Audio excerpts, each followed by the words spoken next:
I'm ready for war again.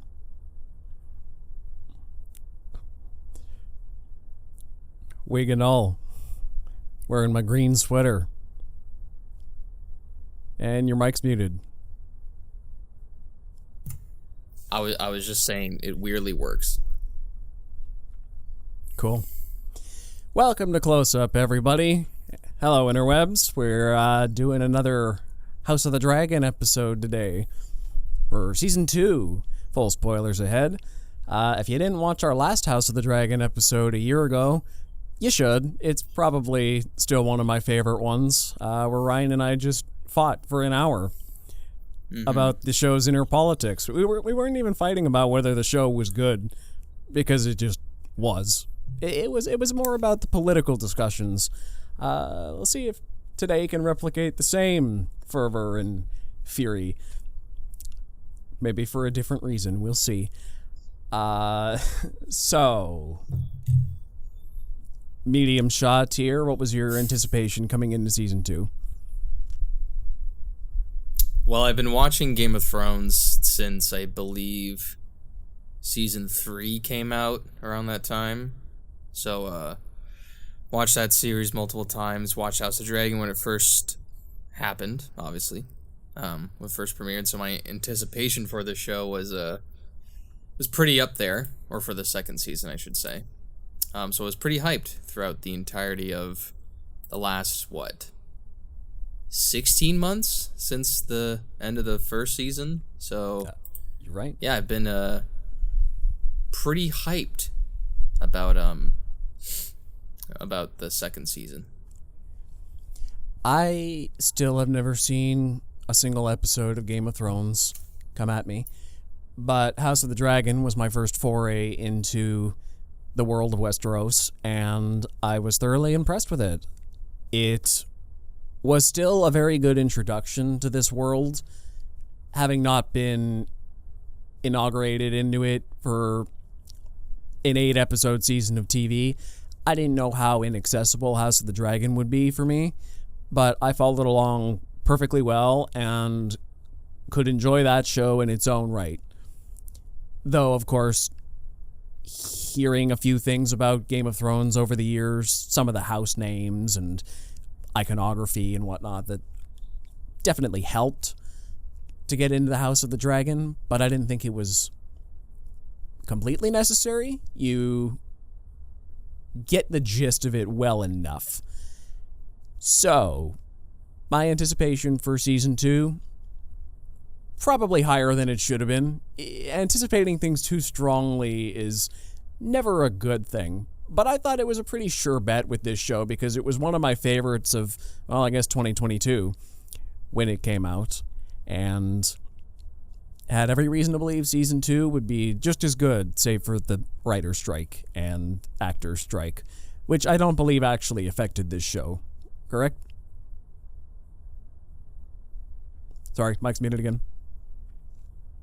My bad. It's been a bit. Yeah, I don't think it's affected this show as much as it did others, because I think the writing was already done on it beforehand, and I don't think it affected the actual shooting schedule from what I remember reading. Right. Yeah, I think that's how it worked. Or, yeah.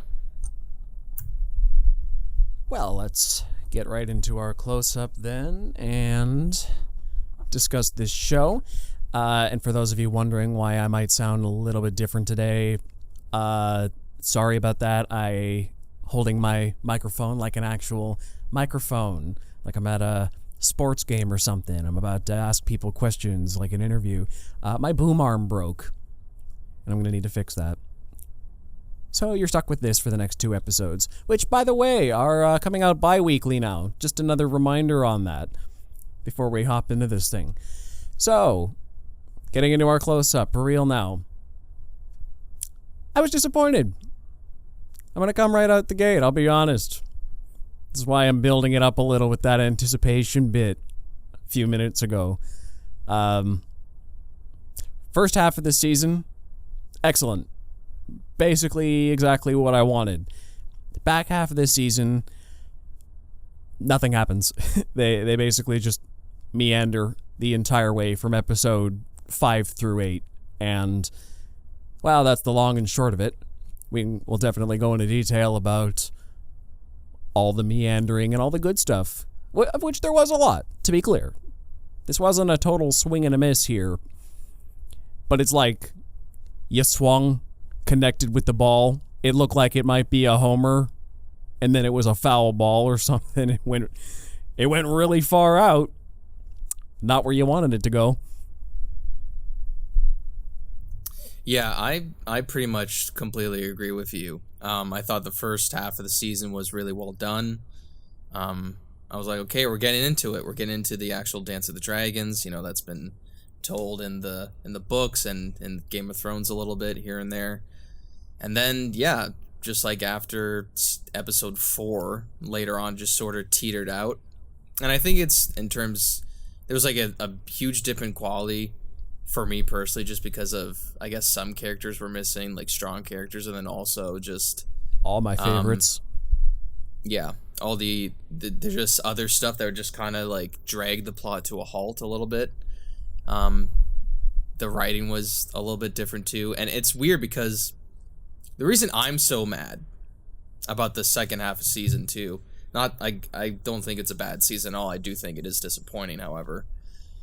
Where the entirety of the first season, they were talking about how, all right, this is like the prequel show or whatever, but it's also like the prologue to the Dance of the Dragon. This is the season, then next season, it's going to be the start of the war, you're going to get all the battles, yada yada. And then you watch this season, and the first 4 episodes, it's leading up to that. It's doing well. There's Battle at Rook's Rest, which is probably the best, one of the best battles that they have produced for the Game of Thrones universe at HBO. And then it's more build-up. It's just more build-up and planning to go to war, which is not what we were told. That's how I expected the season to start, not how I expected the season to end. It's just weird because what HBO does, they do this, especially with some of their bigger shows, like Game of Thrones, House of the Dragon, and even The Last of Us. They'll release like a quick 4 to 8 minute video on like summarizing the episode, like after it's premiered on YouTube, and I like to watch that just to get more into a deep dive in the writer's mindset. And then when I watched the last episode, it was like, okay, I need to know what they're thinking. And they just kept talking about how, oh, well, now season 3 is going to be the war and that yada yada. It's like, this is what you said a year and a half ago. This is what you told me a year and a half ago. And if you told me at the beginning of season 2, like, you know, don't get all your hopes up. Like, yes, this is the start, but it's not the entirety, or it's not, you know, it's not more than just one battle. Like, and it's just one battle. That's literally what it is. And a lot of the stuff, I don't know if HBO cut some budget because there is some, you know, crucial scenes that were just done off screen that I felt like would have been integral to a lot of the characters. Well, see, I think that's the thing. That's the thing. It just feels like a mess. Yeah, they didn't do just one battle in story. There were a lot of battles, but all happening off screen. Which I understand. Yep. A lot of people love this world for its politics and the dealings of kings and queens and their councils and deciding the fates of nations. It is, well, more about the Game of Thrones and the politics than the actual warfare. The battles are just fun, gory spectacle for the audience to devour.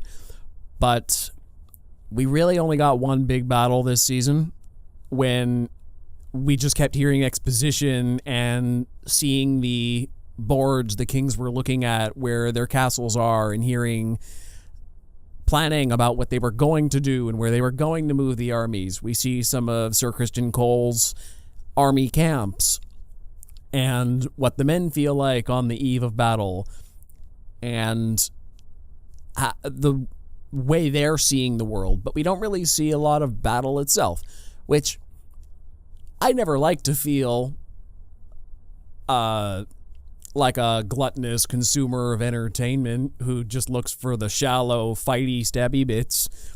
But I was missing some, for sure. That said, I can understand how you did that one great battle at Rook's Rest, and anything else that fell short of that would have felt extremely disappointing after that fact. So maybe they felt, fine, we'll just do a big blowout for one battle halfway through, and let's not try to top it this season, because I'm sure season 3 is going to have a lot more action and focus more on that side of things. Or I can only hope. I don't know the source material. I don't know what's coming next in the story, but I like to hope they're saving some of the best for later. Yeah, I would think that. And again, this is all speculation right now. You don't know if HBO did some budget cuts in terms of battles, or if it was some of the writers, because the main showrunner who worked on the first season, Miguel Shapachnik, he left after the first season. And he had worked on Game of Thrones for the longest time. He famously directed the most famous battle, which was the Battle of the Bastards. So who knows why he left. And again, that's also speculation. But it just feels like, okay, you're able to do it once. Why not be able just to even show like a little bit? And the one I'm talking about, this is kind of getting into spoilers, is after... Oh god, I can't remember the context. But Aemon burns down a city, I think in the final or second to last episode. Yeah. And you just see the aftermath of it, and you're just kind of like, oh, he just burned down a city. And yeah, we cool Game of Thrones fans have seen people been burned on fire a lot. But it's just kind of, you're just kind of like confused by it, and like it would have been cool to see, like to actually see like the more of the Targaryens losing their mind, because that's in the lore. It's the, all the Targaryens are mad because, hey, a lot of them are incestual. Not all, well, all of them actually. So yeah, it's pretty jarring, and especially when the last episode is focused so much on this one side character and this woman from Bravos, where it's like the writing around that doesn't make sense, and that's the part that pisses me off. Is like the showrunner at the time, or not that at the time, but the what's his name? But the guy who's running it now, I think it's Alan Taylor. It's either Alan Taylor or Ryan Condal said this. It was like, oh, we felt like we need a little bit of levity because how heavy the season's been. No, you fucking don't. Just we know what the history is. Just play the fucking history. I don't need to be stuck watching Tywin Lannister in a mud wrestling for one of the Triarchy's leaders. And the writing, that doesn't make sense. She's like, I don't fight with anyone who's never bested me. So what you're telling me is every single person in your army beats you, but you're leading them? That makes no fucking sense. It's just, I don't know. And then it's like, oh, I want you to have sex with all my wives. It's like, is this supposed to be funny? Because it's not. Sorry. Yeah, I mean, I was a little amused by his bemusement of it all. He has good facial reactions, and what am I getting myself into? People tell me all my life the Free States are weird. Okay, I'm seeing what I've been missing out on. But sure, let's do a bit of diplomacy here. Best I can. But when you're already cutting 2 episodes out of the season because you're saying, this is all coming from the showrunners, by the way. They were like, oh, we didn't feel like we needed 10 episodes because they didn't want to drag out the plot. Fine. You've cut down 2 episodes, so you only have so much amount of time. And then you throw in this weird subplot that nobody really gives a fuck about. And I understand you need to show him actually going to the Triarchy and negotiating with these people. But it takes up like almost half the episode in the final episode. And you're just kind of like, what is happening?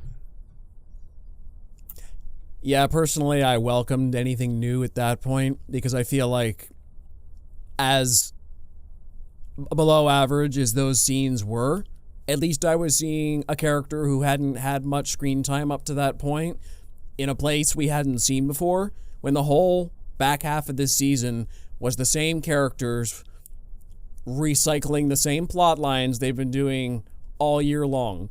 More of Damon and frickin' Harrenhal, more of Alicent crying about being a bad mother, or Rhaenyra like, well, I wanna do more stuff, but they're keeping me in the boardroom, and just the same. Aegon pouting, Aemond. I wanna take the fight to my enemies, but same things. Whatever's happening, I'm doing a bad job running down the examples, but we've seen it for like 5 hours by this point. So even though the Free States part is not amazing, I was happy with it at the time. It's one of those, looking back at it from a more objective lens, you see the flaws, but by episode 8, I was craving a change. I guess. I mean, just because something's new doesn't mean it's good. I know, but when I was watching them, it took me a long time to finish the actual back half of the season. I watched them pretty well as they came out for the first half, and then for the back half, I was finding myself, well, the show is good in very many ways, so why am I not enthralled to watch it? Why am I putting this off for so long? I basically watched the last 3 episodes about a week ago, which I guess is 2 or 3 weeks ago by the time this episode comes out. But yeah, I just was not wanting to watch the show and finish it up because it was becoming a slog, and also just emotionally depressing and draining. It's a lot of heavy material, which is mostly what I was blaming it on, was my mood.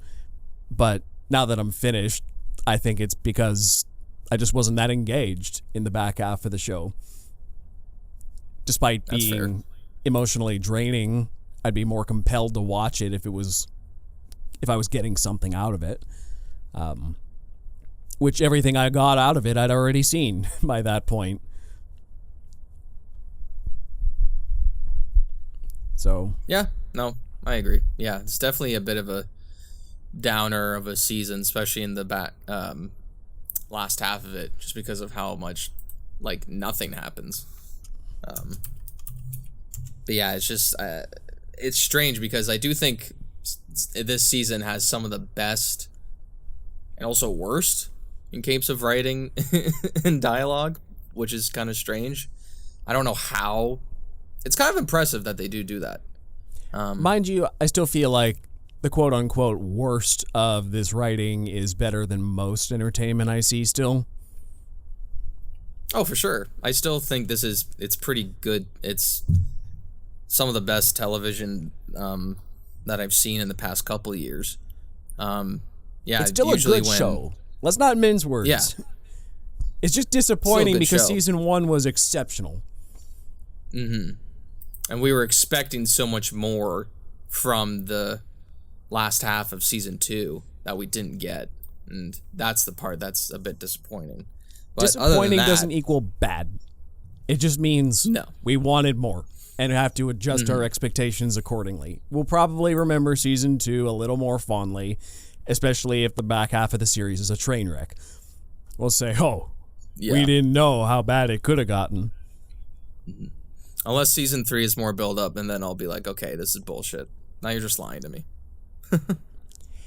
Yeah, see, I think they already talked about they are doing 4 seasons for the show, correct? I think George R. R. Martin said to tell the whole Dance of Dragons it would take 5 seasons. So they might do 4 or 5. Okay, so already what I'm gathering is they don't have 5 seasons worth of material. They're going to drag it out to 5, but maybe seasons 3 and 5 will be good. I think Justin, who doesn't watch the show, made a really good analogy. He says that they're probably going to do to Dance of the Dragons what they did to the Hobbit movies, where the story basically, he was talking specifically about Battle of the Five Armies, where the story of the Hobbit basically ends in the first 10 minutes of that movie, and then there's another 2.5 hours afterwards, where they're just filling up screen time to have big battle scenes and fill out a whole trilogy because we feel like we need more to make money. It has to be a trilogy, right? So, once again, him having not seen the show, I kind of agree with him based on the way season 2's going.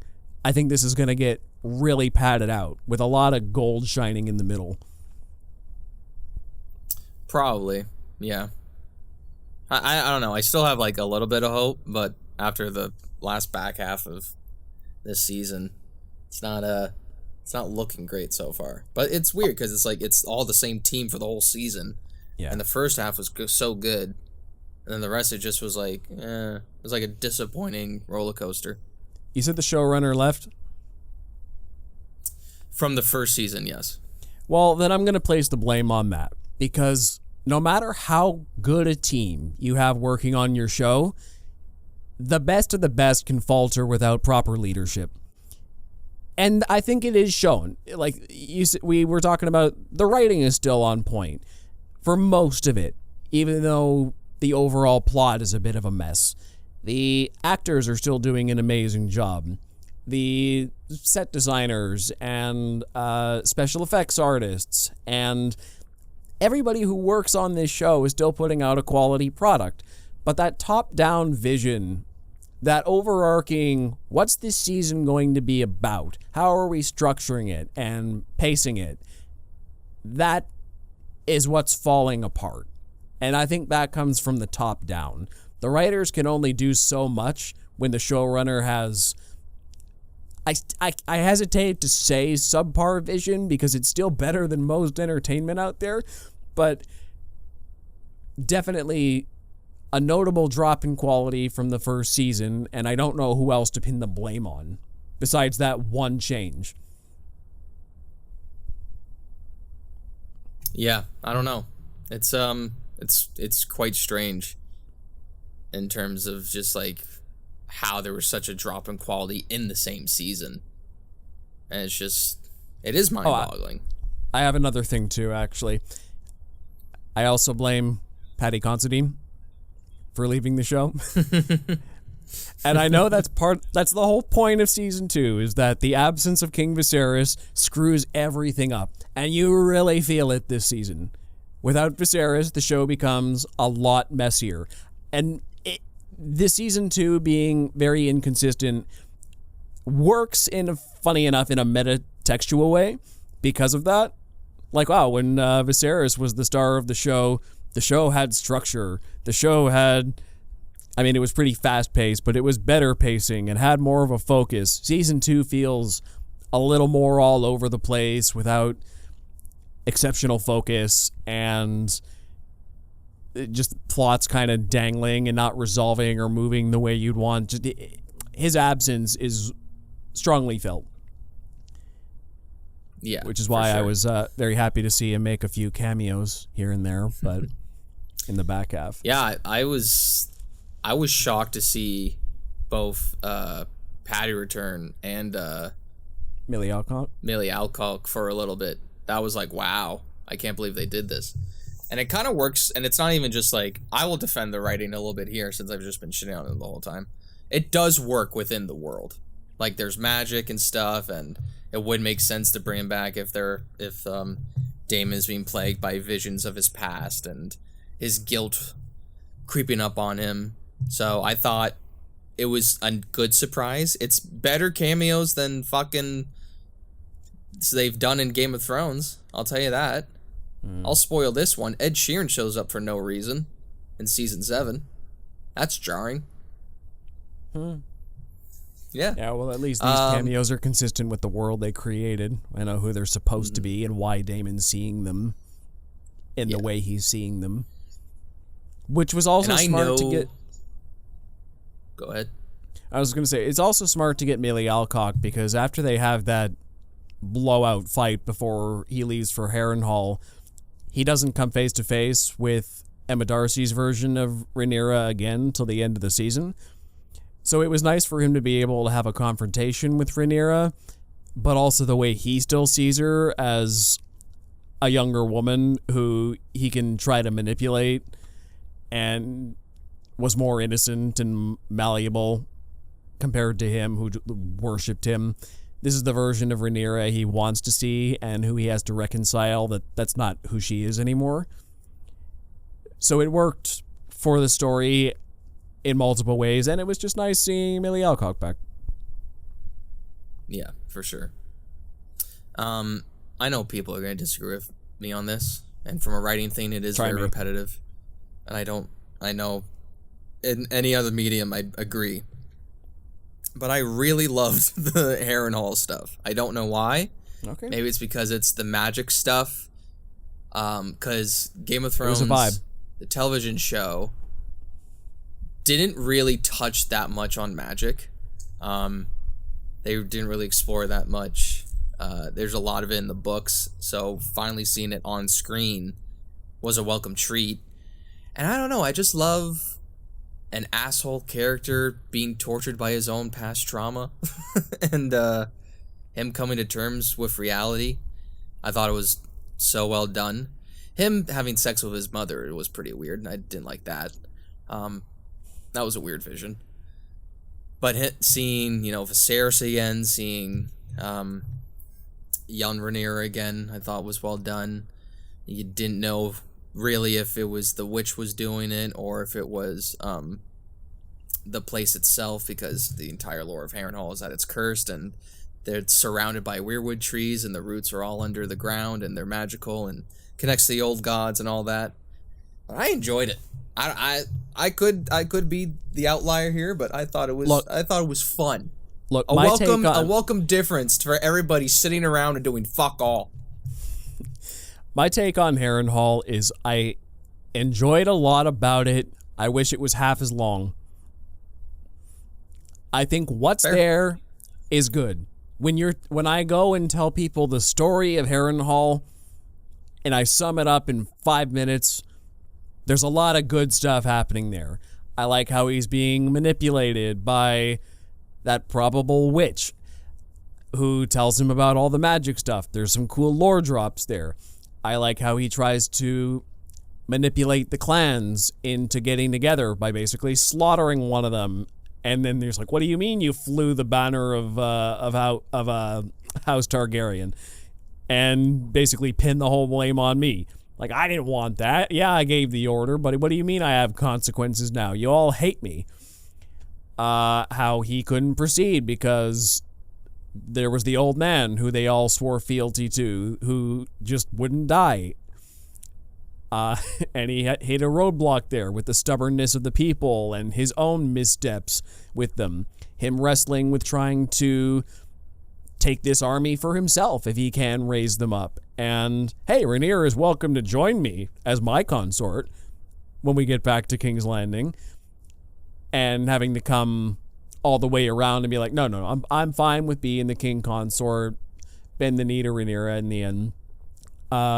Or I also love the ending of it all when that Lord Oscar Tully took over from his grandfather, and you think he's just going to be a weak, ineffectual young man, and he puts Daemon in his place very effectively. That was a great scene when he makes Daemon assassinate his own right-hand man in the at Harrenhal and bring justice between the two houses and asserts himself as a competent leader and someone Daemon should respect as well. It had good payoff. It just took too long to get there. It was good build-up, good payoff, but just too long. And also, that's the problem is Matt Smith is the most entertaining character on the show, and you put him apart from the entire main cast for 80% of the show. It hurts the rest of the show, not seeing him interact with other people. Yeah, it totally does. His chaos is needed. That's what's funny about episode 2 and how it's like, I think it's the best episode out of the whole season.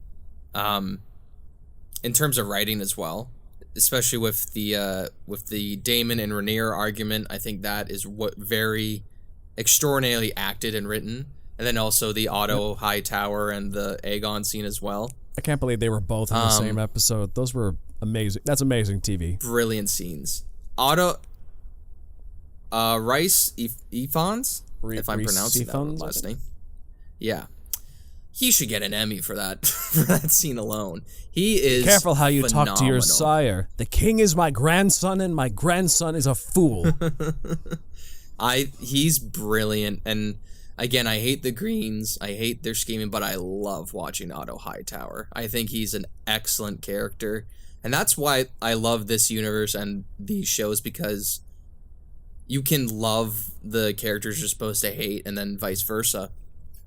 And then, but yeah, and then he just disappears for like the rest of the season besides one clip after, like there's a montage at the end that someone has captured him. And I think, sadly, is where a lot of the weakness comes from in this season, is because he's not there. He's not there for a majority of it. He's gone. Who else did they sideline as well? Well, we could talk about him more later, but I thought Ty Tennant as King Aegon had a great showing this season. Aegon is still a prick, but they really turn him into a three-dimensional character who you maybe not root for, but you definitely empathize with more. Yeah. And they sideline him for a lot of the back half too while he's getting better. Who else here? The reaction to his son's death was really well done. Yes. Speaking of his son, I wish Helena Targaryen had more to do as well. They sidelined Sir Criston Cole. Sir Criston Cole was barely in the back half of the season either. Yeah, I don't care. He is still great. hate Criston Cole. I love how he riles people up. He gets the plot moving. You don't have to like him, but he does stuff, and it keeps things going. Mm-hmm. Who else hypocrite. disappeared anyway. For a really long time? The sea snake kind of disappears for a little bit too. He just keeps checking on his ship every other episode. Yeah, he disappears, and then as we said, Matt Smith gets shipped off to Harrenhal. He's in the show, but he's not with anybody else, so he's effectively gone too. So basically, a lot of my favorite characters were either not interacting with the people they had the best chemistry with, or they were just flat out gone. Which, fine.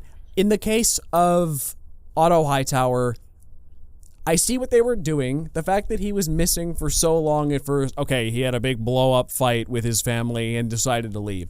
Okay, he can have a break, make his absence feel felt for a couple episodes, and then he'll be back, right? Wait, he's not back? That's weird. And then around, I think it was episode 7, Allison starts asking her brother, hey, you heard from Dad? I've been sending him some letters, and like he's not answering back. Oh, he's just traveling, probably. Oh, so even they're acknowledging that's he's been gone a little too long. They're feeling it too, even. And then by episode 8, I'm like, okay, but seriously, where the hell is Otto Hightower?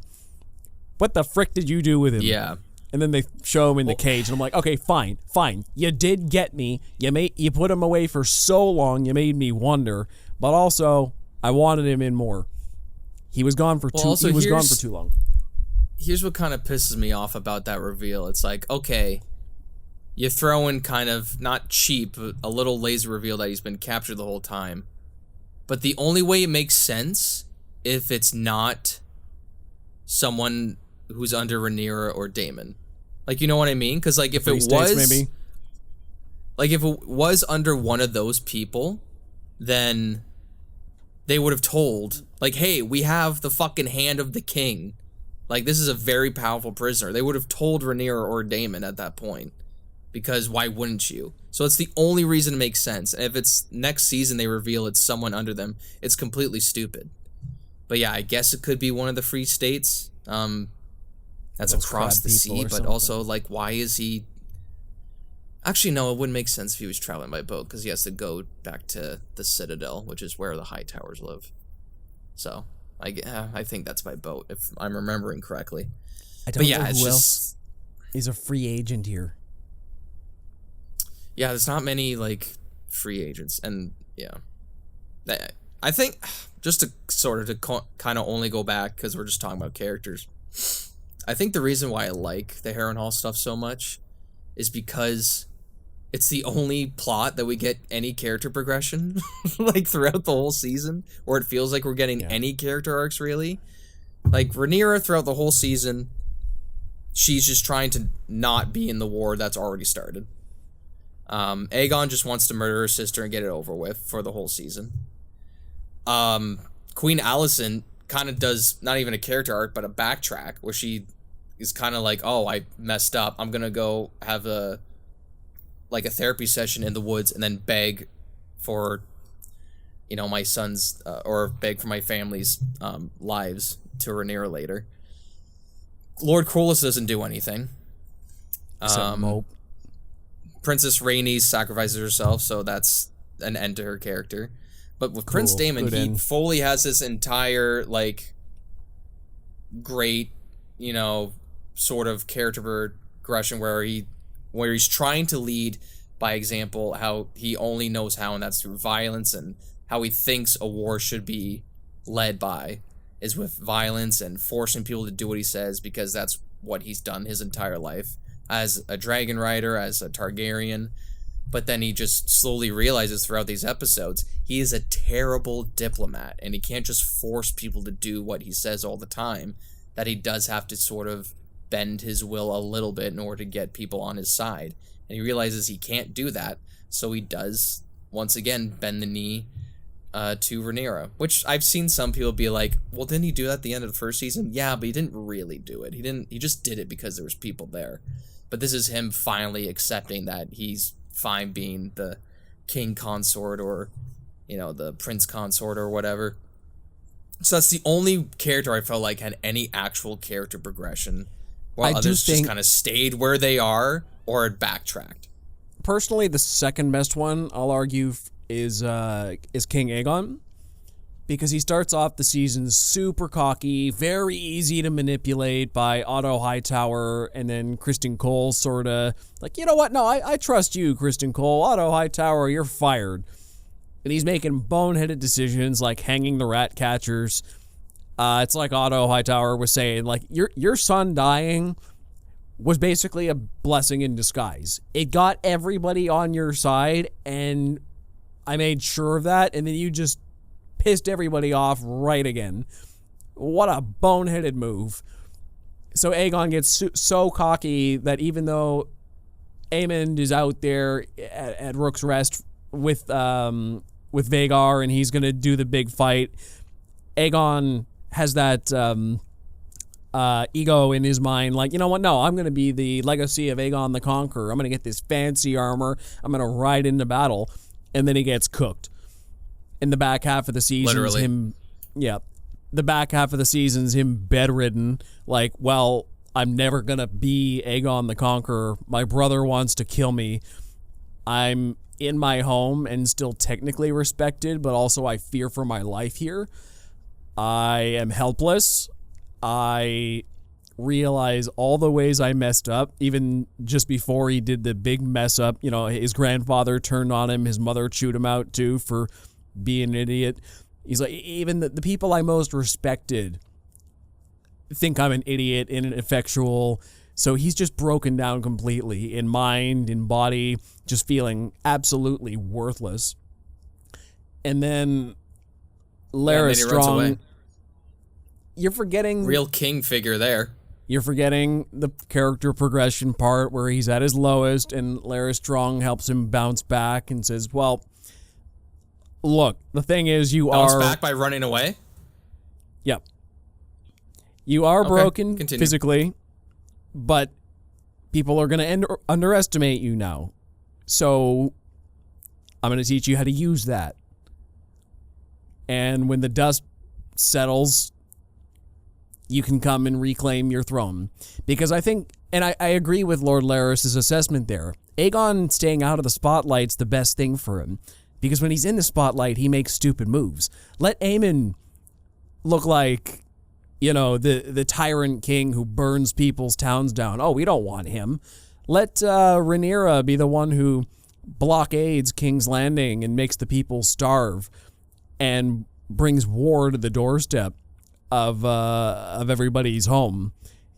let them fight their war and just make everyone hate the rulers who are in place right now. So by the time Aegon comes back out of the ashes and brings peace to the land, well, he may not be the best king, but he wasn't the one waging war on everybody either.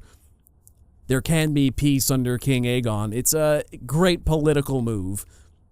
Doing nothing is the best thing for him politically. Stay out of the limelight, don't participate, and be the hero afterwards for it. Is it cowardly? Sure, but he tried being heroic and it blew up in his face. The wise move, which he's finally heeding some wisdom, is to just stay out of it and let the people who are better at politicking do the politicking. His character progression is actually learning to take some advice. Yeah, I mean, he was told to do nothing.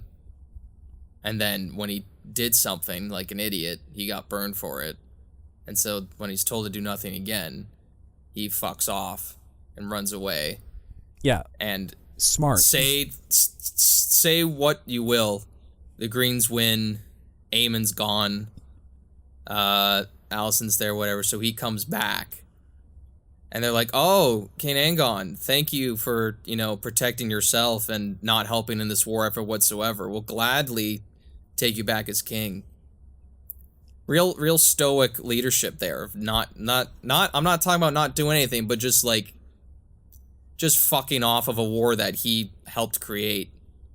That's great leadership there. Well, once again, it's all PR after the fact. What you do during the war doesn't actually matter. It's how people remember after the fact. And after the fact, he'll be the most loved because nobody has anything good or bad to say about him.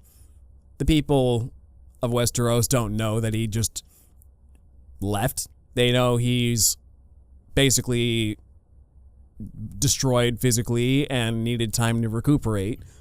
I mean, they know that he murdered a bunch of rat catchers. After a war, people. After a war, nobody remembers things like that. Once you see like Aemon burning whole villages to the ground, and the people are starving and begging for their lives and just want the war to be over. Political things like killing the rat catchers, bad in peacetime, seems tame after a war. Especially when these people who are waging war are a lot more hardcore. Once you have battles with dragons and everyone's fearing for their lives and just wants peace. Once again, it's all PR. I'm not talking morally here.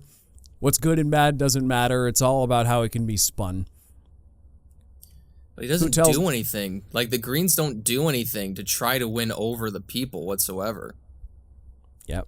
They don't do anything.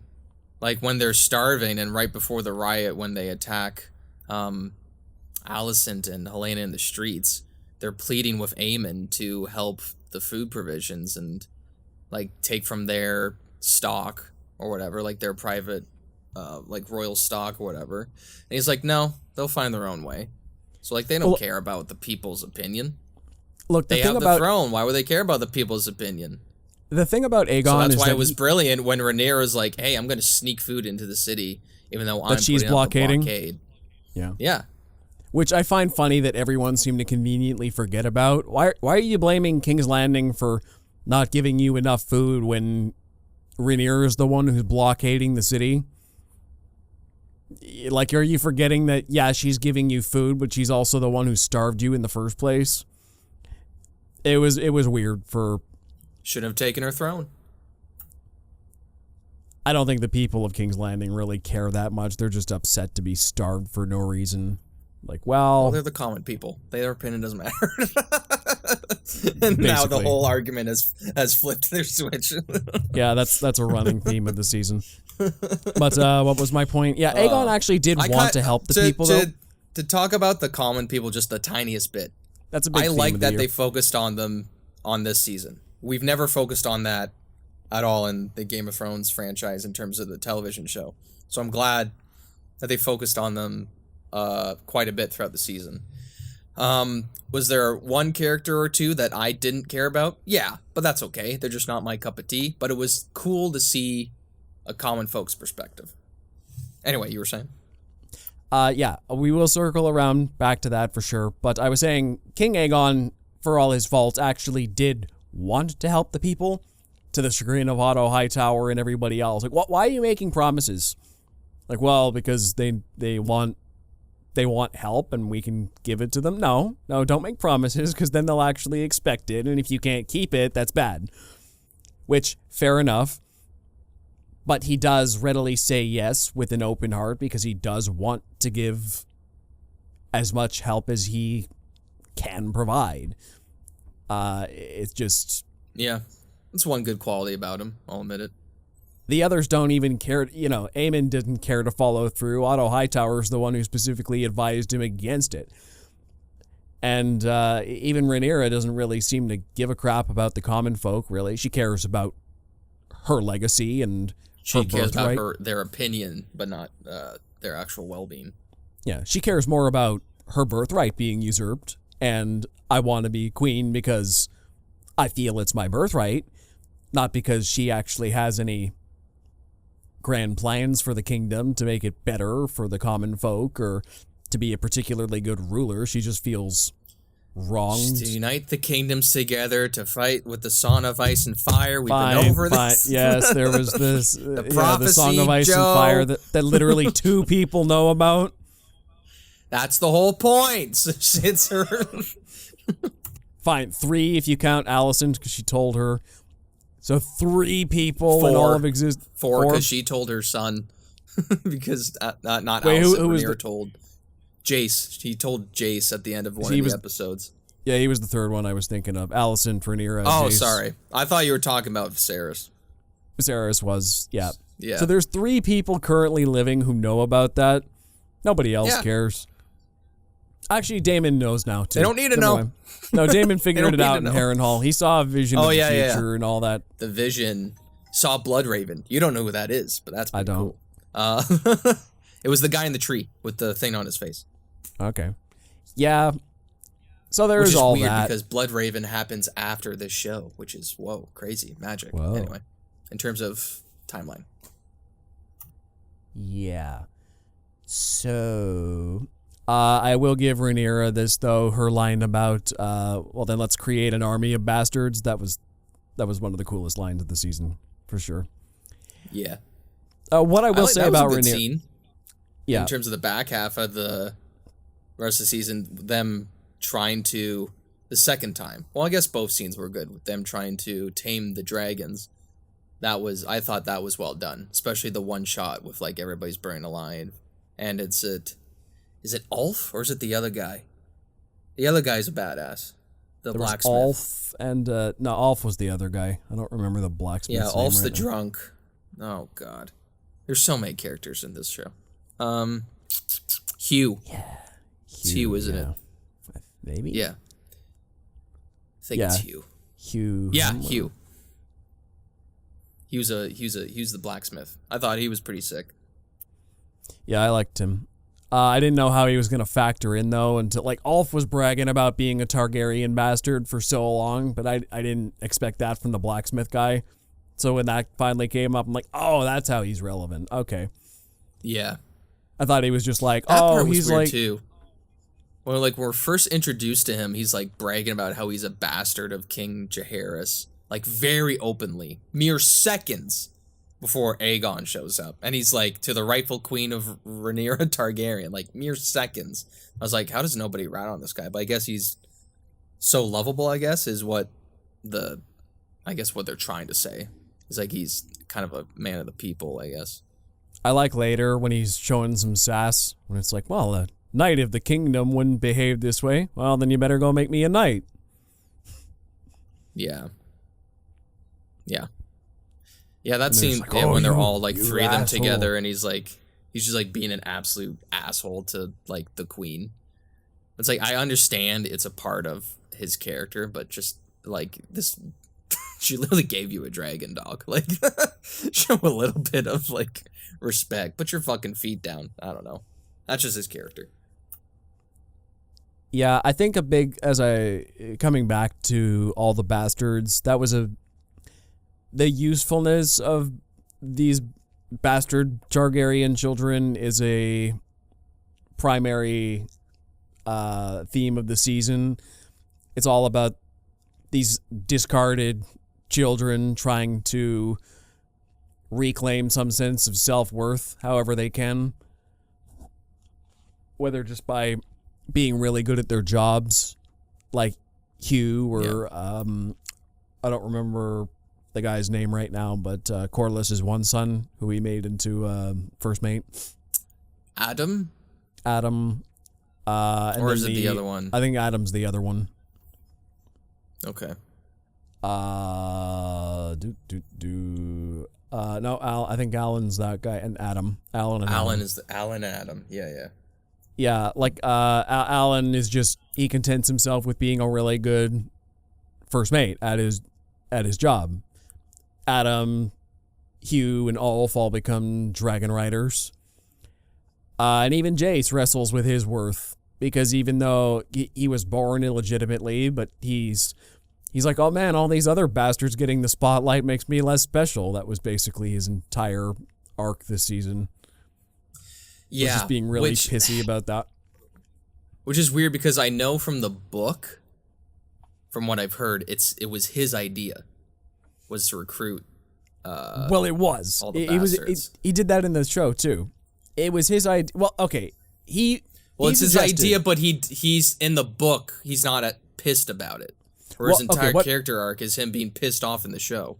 What happened was, in the show, he said, let's try and recruit some of the branched off Targaryen bloodline, which they were only looking at the legitimate bloodline at first, until that fell flat on its face. And then they're like, well, okay, maybe we're looking too far out.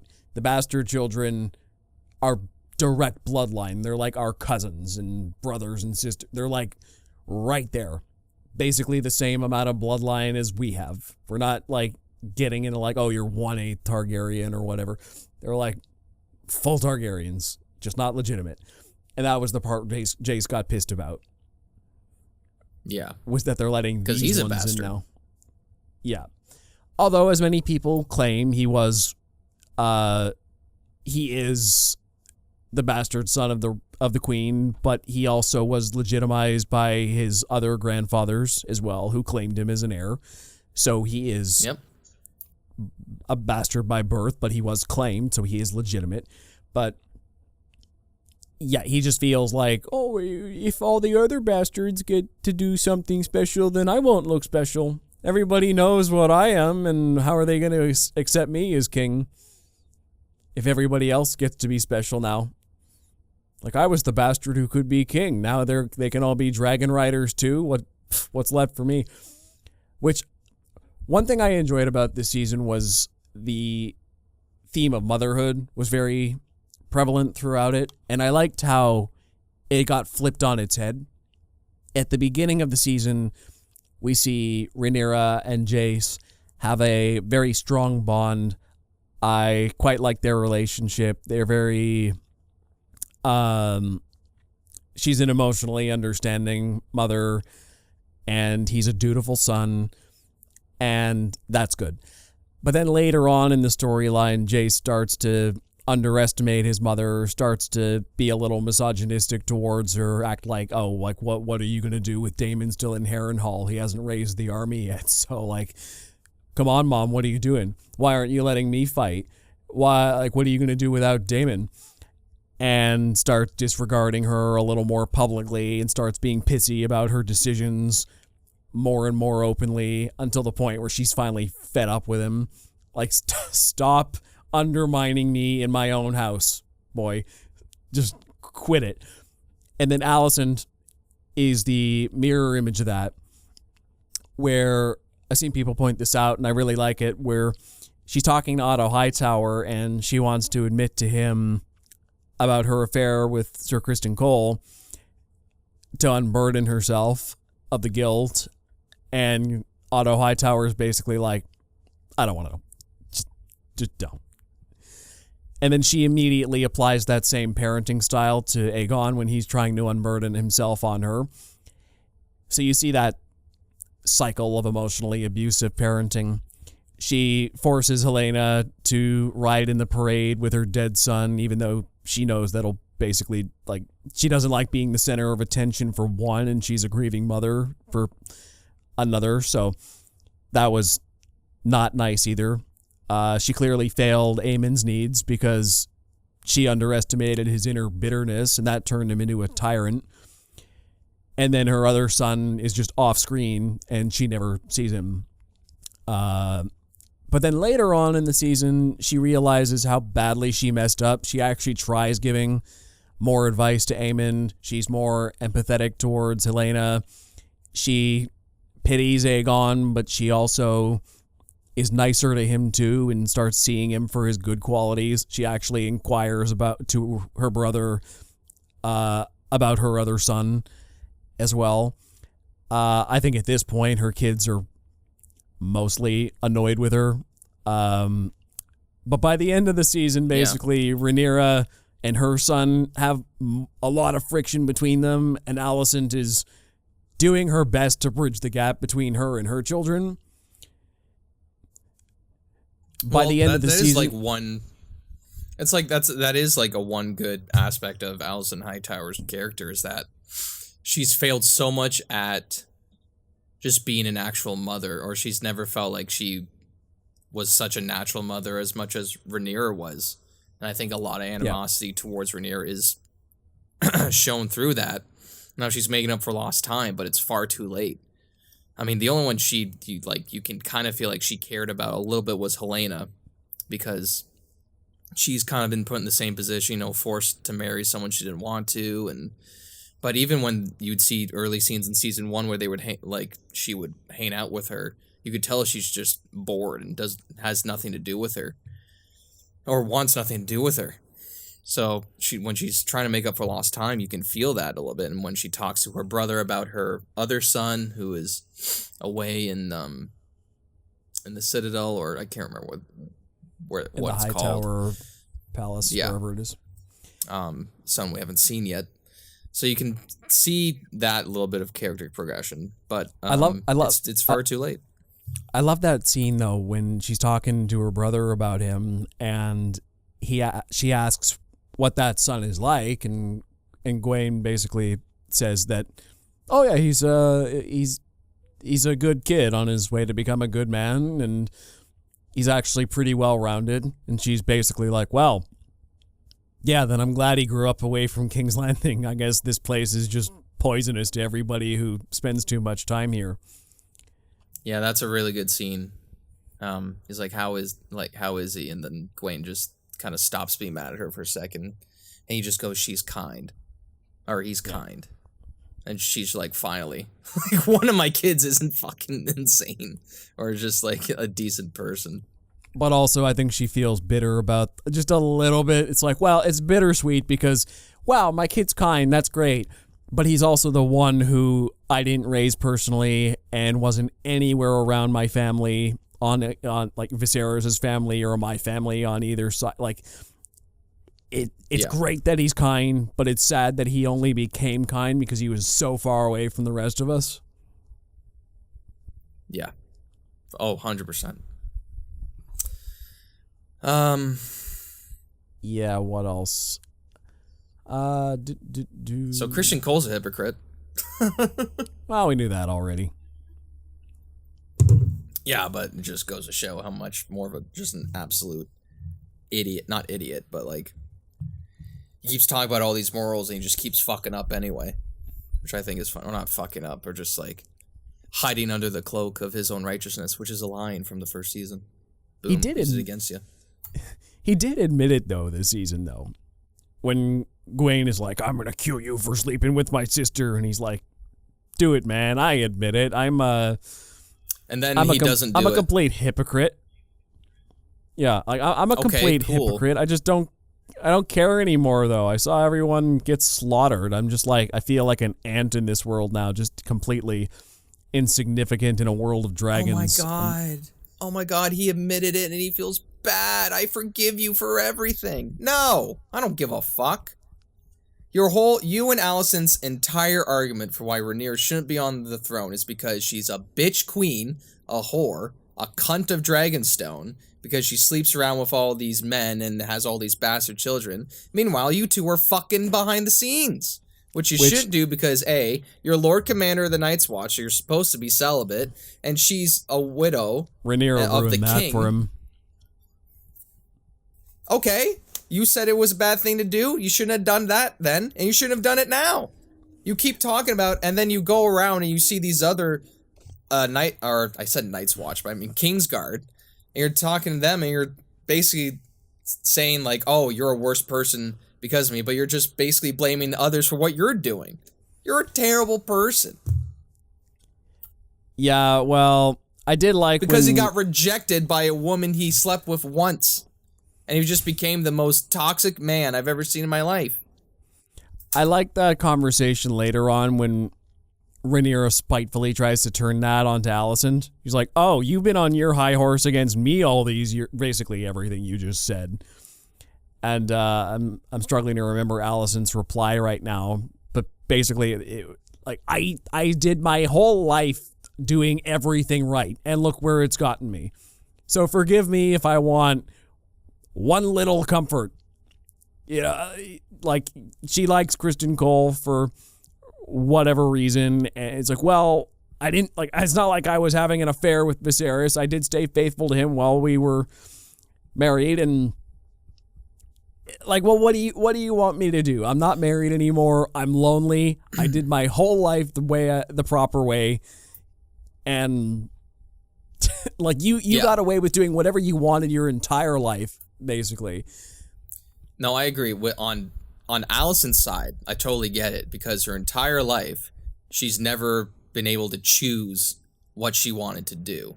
She was forced into this marriage with Viserys. She was forced to have these children. She was basically forced to even be against Rhaenyra, her best friend. And like she said, she was forced into a life of public service when she just wanted to be a very introverted person and stay completely out of public eye. And she's the queen. So now she has autonomy and she has her own will, and she finally feels like she has some control over her life. And whether it just be her actual freedom or sexual freedom with Christian Cole, that's the one thing that she's able to have her freedom with. And from her side, I completely get it. From Christian Cole's side, he's just a fucking hypocrite and needs to shut his goddamn mouth. I just hate him so much. Yeah, but he's had sex with 2 queens, so, he's not doing everything wrong. I mean, he's not not many people can say that. 2 queens. He gets the dumbest haircut before he goes in the battle. My God. It looks like, so I don't even know why why do they do that to him? Like, his hair was fine at the beginning of the scene, and then he goes in the battle, he gets a bowl cut. It's not flattering. What are we doing? It's so bad. And he gets the dumb necklace, too. It looks awful. Hair and makeup is usually. Hair and makeup did a good job for most of this show, but not on Kristen Cole. Somebody on the hair and makeup team hates Kristen Cole as much as. You're a good-looking man, but they did not do you justice, my guy. Holy. Yeah. Let's see what else here. Let's see. There was that one character, I think her name is Missaria. Yes, the White Worm. Yeah, her relationship with Rhaenyra was interesting. Like, wow, especially after Rhaenys dies, the only other woman in,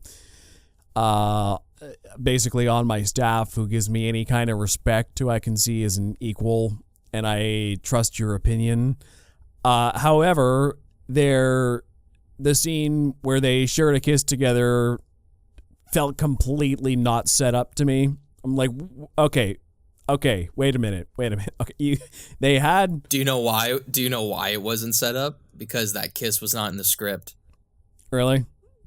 They just did it day of because both actors felt like it was natural to them for the scene, I guess. It was just so funny to me how it was never acknowledged. Like there was no build up for it until that very moment, and it was never acknowledged again. It just kind of makes it unintentionally funny. But it was just Especially weird. the context and before forced. the kiss too. Like she's telling a story of how she was physically and like sexually abused by, I'm pretty sure her father, or was like sold Yeah, into it was her slavery father. too. So it's like, this is not the time to be making out. Like, okay, Rhaenyra, you're lonely and you don't have very many friends, but this never felt like a romantic attraction. No.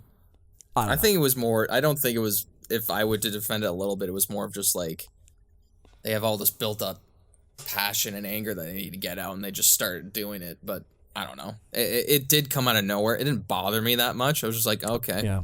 I mean, I'm definitely not against gay representation in media. Just there was no setup for this one. I'm like, okay, if you want to say Rhaenyra's bi, that's fine. I don't care, but I just never saw any setup for it before now. I saw it a little bit in the first season with more so the younger Rhaenyra than the older one. If you want like to tell me this, of her flirting with Alicent. Yeah, I was going to say, if you want to tell me this whole thing, if you want to tell me this entire storyline is a story between, is a lesbian love story between Rhaenyra and Alicent, I'd buy that. Brilliant. I love it. If you wanted to go with that there's precedent. I'd buy it. If they kissed in that last scene together, I would have been like, you know what? Okay. Sure. Let's go with this. It's not that far off base. But her and Miss Arya, no. No. Yeah. That's why I don't think they're trying to set up a romantic thing. I think it was just like a moment of passion, but I could be wrong. And if that happens in the next season, they'll be like, okay, this is yeah. It's not going to bode well, because in this universe, and I think in this time, except in Dorne, they kill people for that. They kill people for being gay. Actually, that was the whole point with Larys. At this time. Or is that his name? Larys? Yeah. Yeah. But he was the... it was Joffrey. That's what it was. Like, Larys was the son of the sea snake. Of Corlys, and he was gay with Joffrey. Yeah. But I think he got away with it because he was the son of the sea snake, and that was the most rich family in the realm at the time. So it was known around Driftmark, but he probably just got away with it because he was rich. The rich get away with stuff. Shocking. And here I watch fantasy for unrealistic depiction of life. Unbelievable. Yeah. I did enjoy watching Aemon Targaryen take power a little bit. I just think he's a badass. See, I know it's kind of one note, a little bit here and there, and he's trying to emulate Prince Daemon so much. I feel like I'm gonna get. I don't know what it is. I'm gonna get clipped for this. I'm pretty sure, but I swear there is a scene of me in Close-Up a couple years ago where I talked about, you know what, I love Aemon Targaryen so much. Like, I wish, like, Aegon would just step aside and Aemon would take the throne, because I think he'd be so good at it. Like, out of everyone in that family besides Alicent, I think Aemon would be the best. And, okay, now we're here. And now I see, oh boy, yeah, that bitterness was, I feel like Alicent told me, well, that went a lot worse than I'd have expected. Okay, I take it back. Aemon is not king material. Okay. Yeah. Especially with the common folk. He doesn't give a shit about them. He only cares about his power. And that's why I feel like the writing dips, and again, this is all in the back half of season 2, is because throughout even season 1 and the first part, you're led to believe that this guy is a much better quality leader than even Aegon. I mean, the Hand of the King is going behind Aegon's back and planning formations with his brother. So you're like, okay, they've done strategies. They're able to do that. He's, studied the blade. He's studied the history of kings and all that. So he's built up to be this guy. And he's just like Daemon. He's just a wartime king. So yeah. None of the Greens are fucking capable of leading. One gets drunk every fucking night and gets his squires to sleep with a bunch of people and then belittle his prince brother right in front of everybody, and the other one just murders a whole town because he's angry. He's mad. Look, Put Helena on the throne. Oh wait, they don't want a woman on the throne. I forgot.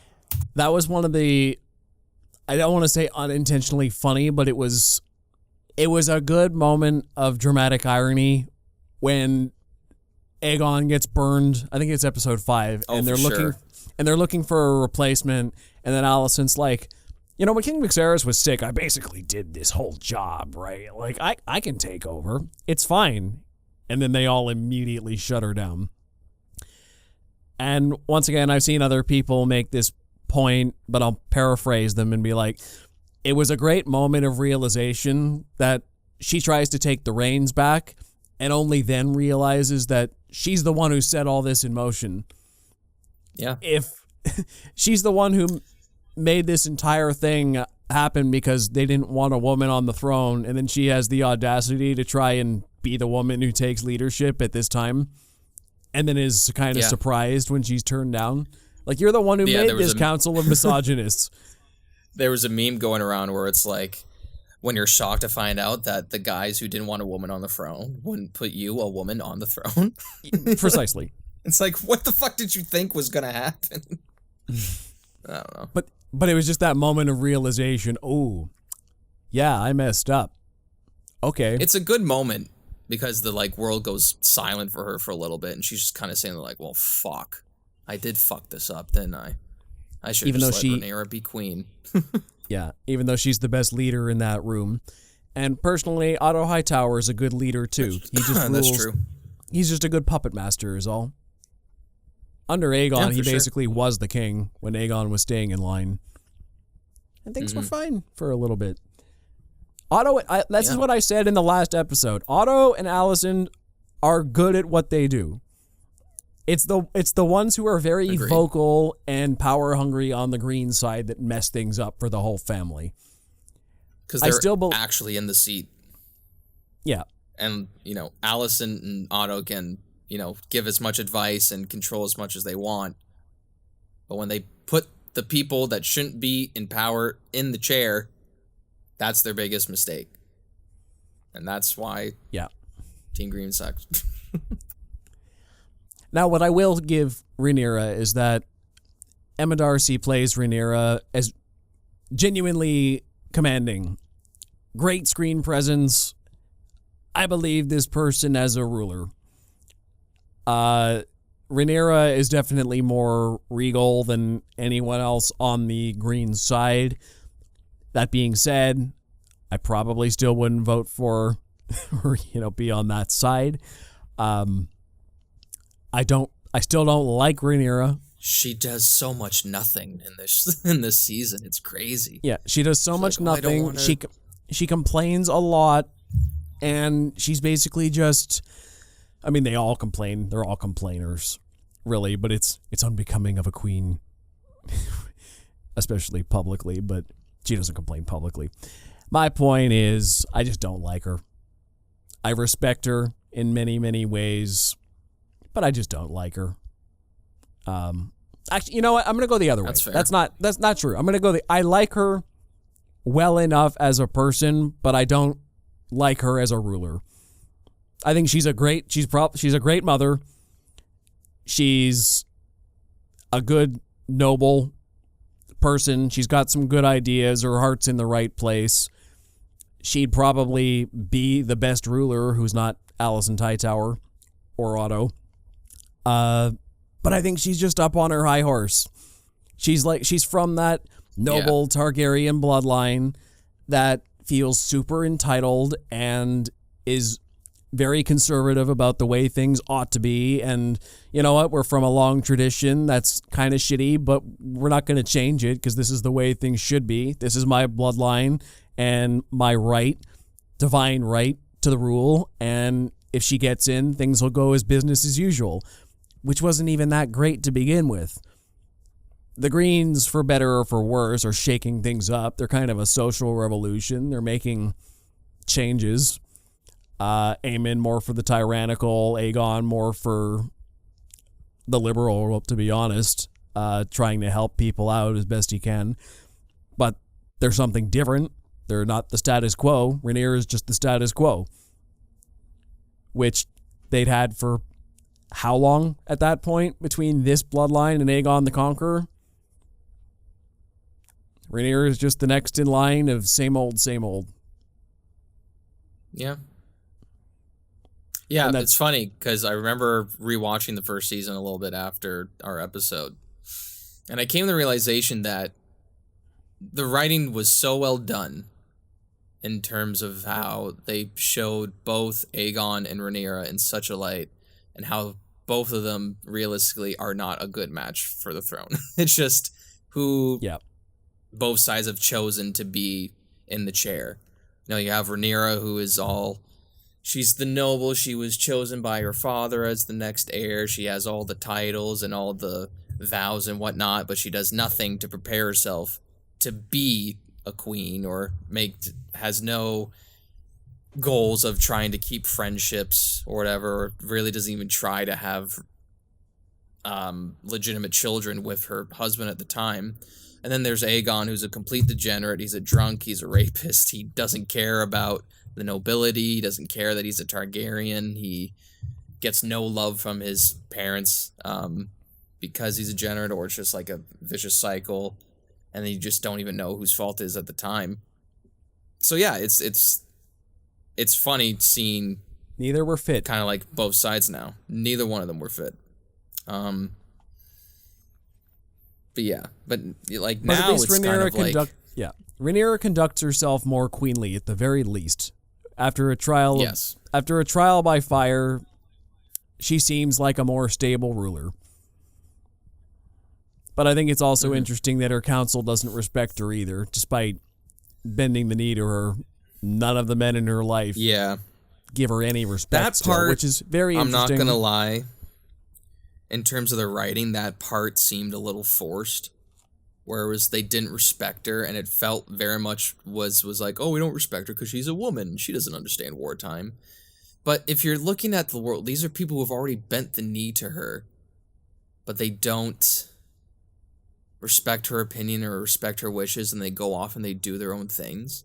And I understand this is the world, like this is the world of like Game of Thrones and how women are put into such like, I don't know. I didn't agree with that writing choice. I don't know what it is. I feel like it just realistic. Felt very one note. It's like it's realistic, but it just felt very one note. And maybe that's just the reality of the world and even today's world as well. But my favorite moment from all that was when they're like, okay, but like you're a woman and you don't really know wartime all that well, so just let the men deal with it. And she's like, excuse me, but, you know, my dad was Viserys the Peaceful, and if I'm not mistaken, we all grew up in peacetime. This is your first war, too, so you're no more qualified. Shit. Yeah. That was my favorite drop the mic moment, when she's like, you are no more qualified than I am to be running a war operation right now. Yeah. Yeah, it was a great moment for her.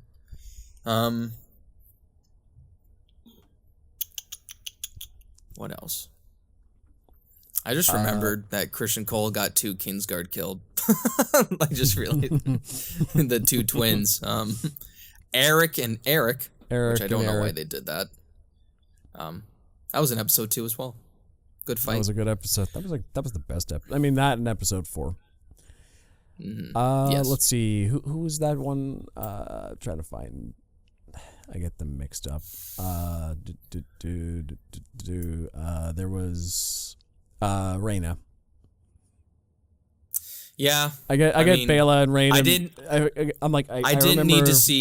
I didn't need to see 4 random clips of her running around in the hills, like choking on water in one episode for her to not even claim the dragon in that episode. Like just like a huge, just tease of like she's gonna claim this dragon in the Vale that they've been talking about. No, she doesn't. We don't even see it. Why show it? Baela did absolutely nothing this season except give Jace pep talks. That's not true. She scared Christian Cole, which I thought was fun. Okay, yeah, that was a good scene. She nosedived. They're like, oh crap, a dragon! I told you we shouldn't have crossed during the day. And who was is it Gwaine, Alicent's brother? Yeah, Gwaine. Quain. I love his reactions, but he's like, what the fuck was that? He's like never seen a dragon in action. So he just freaks out. Yeah. Yeah. But yeah, she doesn't, and I was excited to see Bela and Jace's connection in the second season because they're betrothed to each other, but all they do is just talk. Like, I didn't feel any chemistry between the two.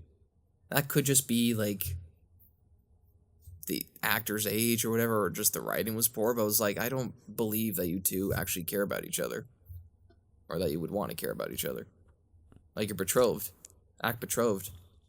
I mean, I didn't really get couple energy out of them necessarily, but I'm like, yeah, you guys are friends, I guess. You have a mutual respect, your family, but... Yeah. Seeing the wall was cool again, and hearing the Stark theme. You don't know anything about this, but seeing I roughly Craig know and what Stark the wall was cool. Is for. Mm-hmm. Let's see. I thought episode by episode, the pacing was okay.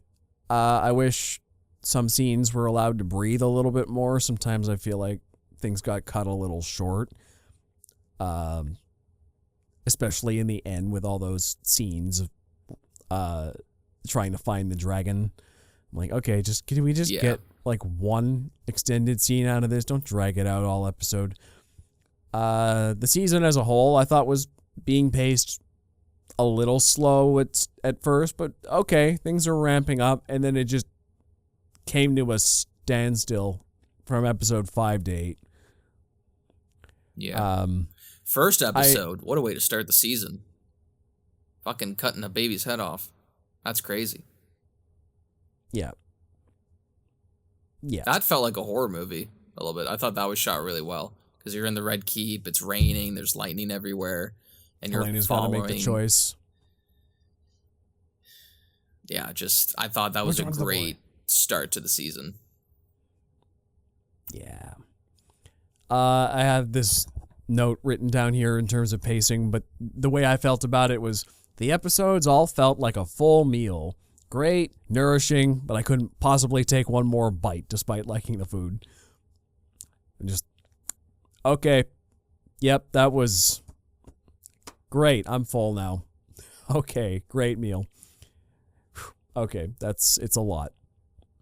They pack a lot into an hour, which I appreciate. I don't want, Mandalorian-sized bites where it's just like half an hour or something. Like, damn it. It could range anywhere from half an hour to 45 minutes. Just be consistent. Give me an hour of drama and leave me satisfied for the week. They packed a lot in. Let's see. How'd you feel about the actual dragon fight itself? It was great. Yeah. I thought it looked good. Yeah, I feel like it's the best the CG's looked.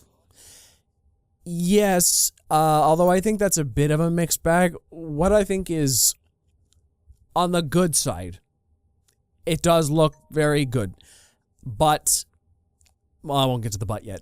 And also, I'm glad this show had more scenes in daylight, because I think that was a direct response to criticism of last season, where every scene was shot in darkness or made to look dark, and it was just way too dark.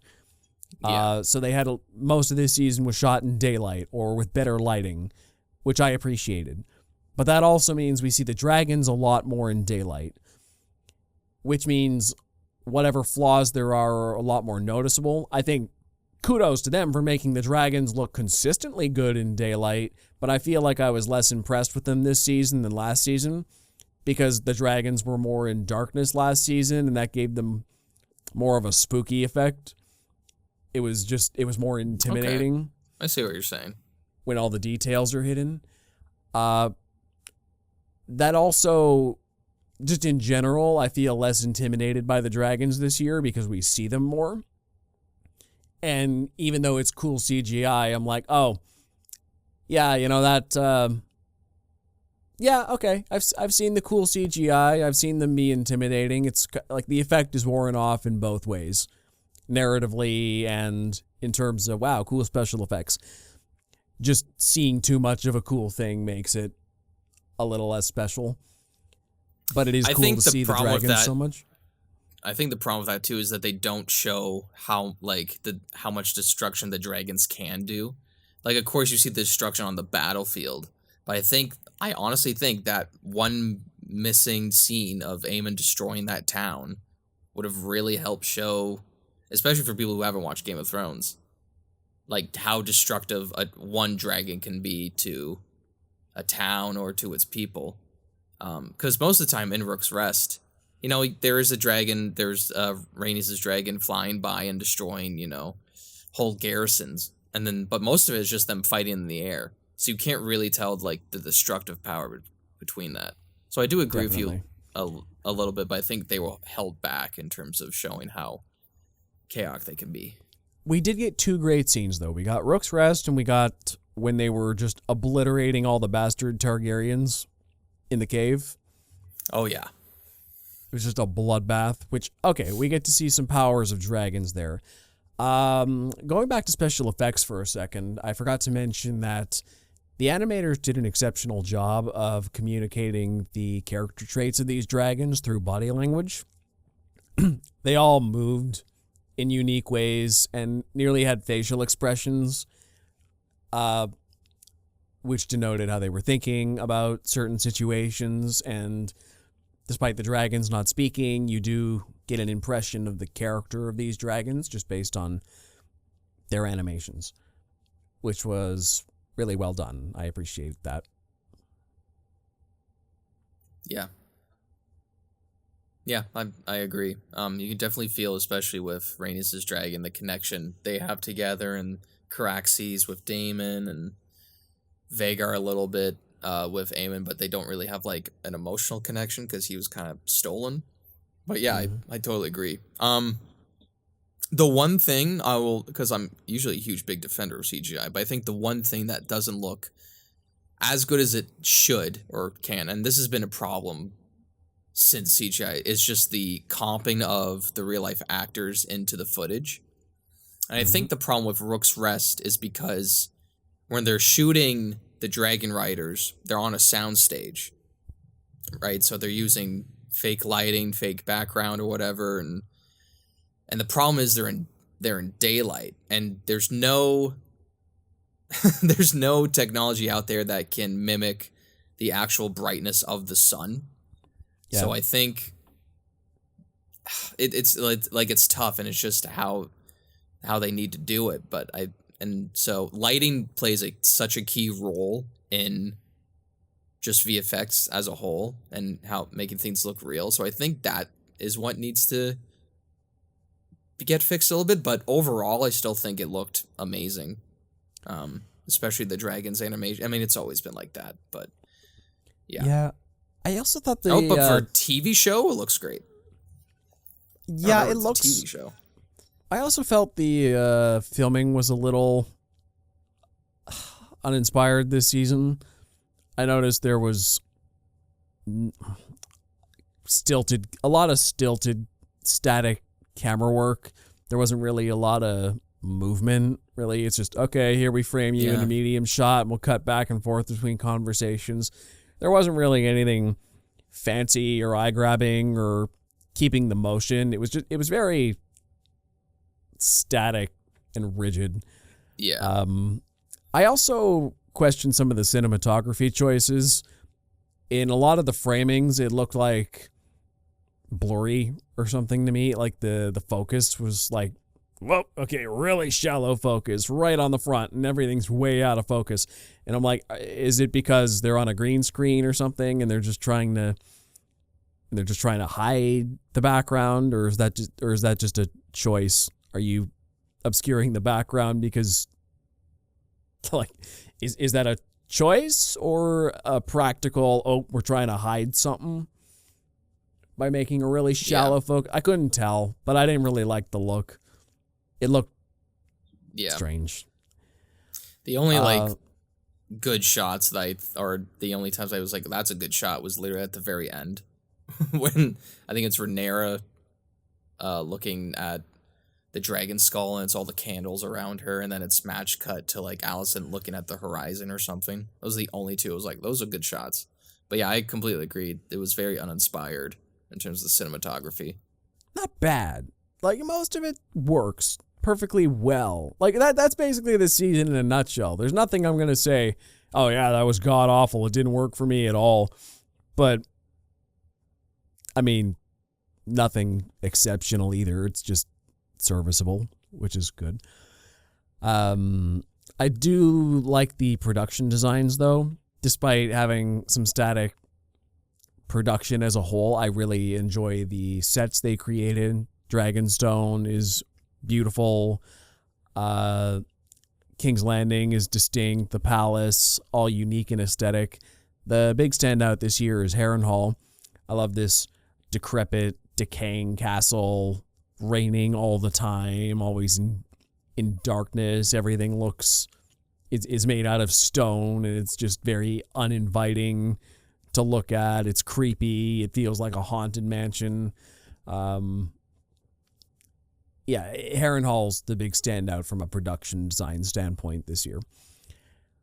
Also, it's something new in terms of the whole franchise visually, because we never really. Well, that's not true.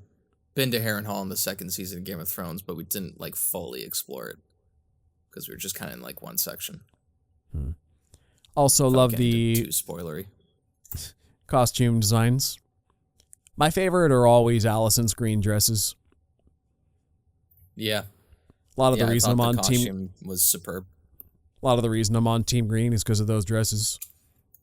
You're like, did the blacks have costume design that good? I mean, Rhaenyra's are kind of cool. But she basically we can't dresses... all look like Fiona from Shrek. So.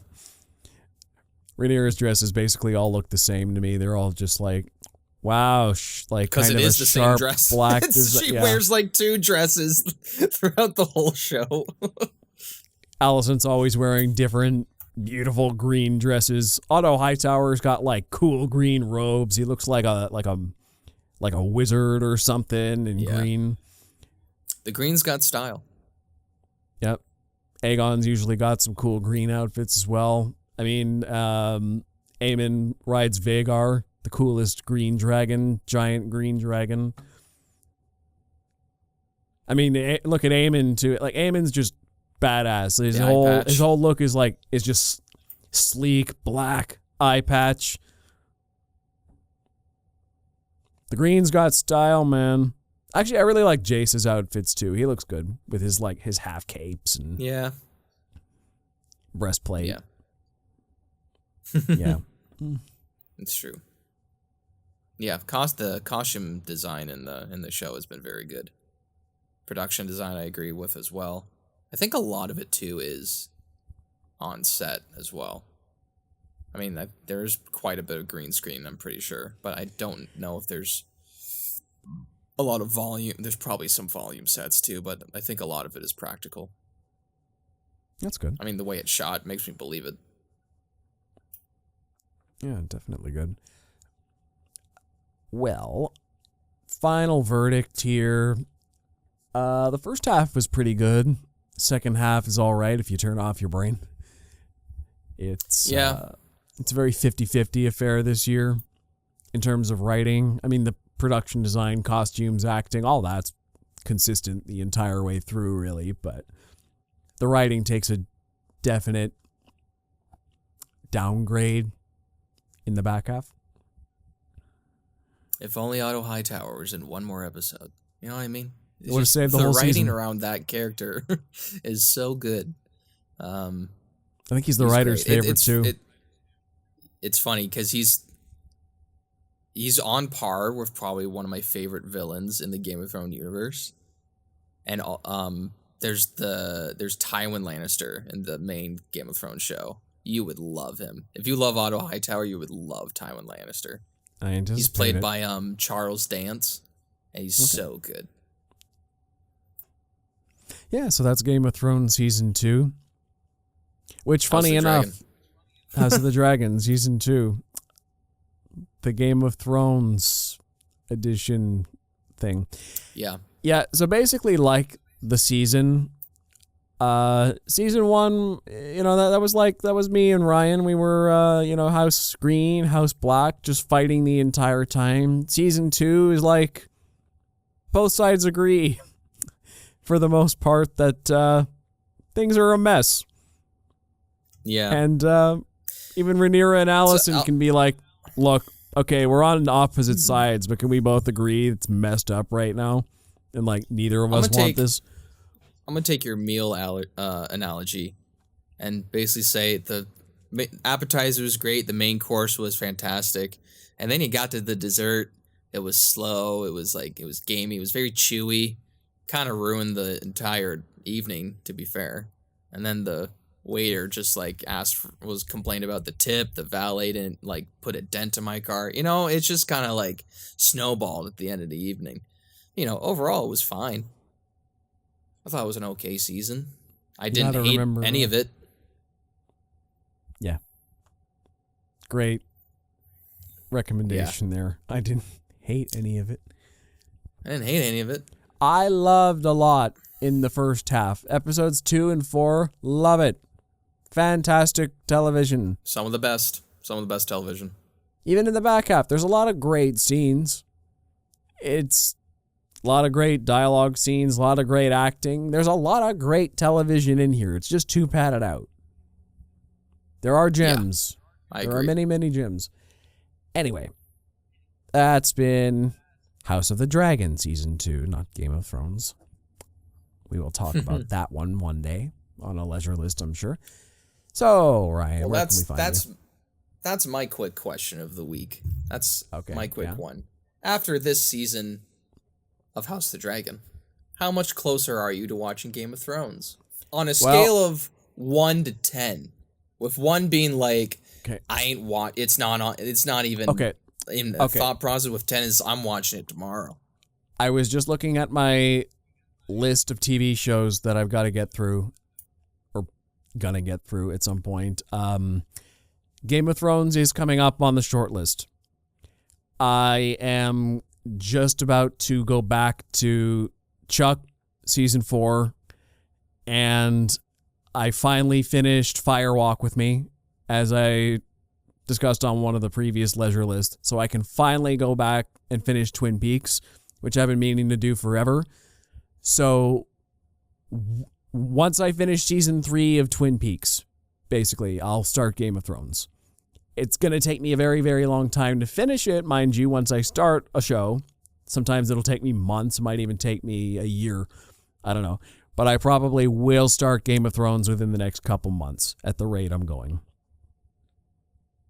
So that's your answer. It will be within the calendar year. I bet you by the end, probably by early spring at the very latest, we can have a leisure list where I discuss Season 1. Nice. Good to hear. It is coming. Winter is coming. Anyway, you can find me at Ryan That's Walker been question Official of the week. On YouTube, TikTok, and on Instagram. And you can find me on Instagram, TikTok, and Facebook at ThoughtPlane Media. Also, check out the Close-Up with Ryan and Joe Facebook page for latest updates on the show. If you listen to us in audio, check out our YouTube channel. And if you're on YouTube, find us anywhere you get your favorite podcasts. We hope to see you on the next Close-Up with Ryan and Joe, where we discuss Fan Expo and Comic-Con and do's and don'ts and at conventions and whatnot. Just explain everything about what a Comic-Con is if you've never been to one. Till next time. Take care. Team Black!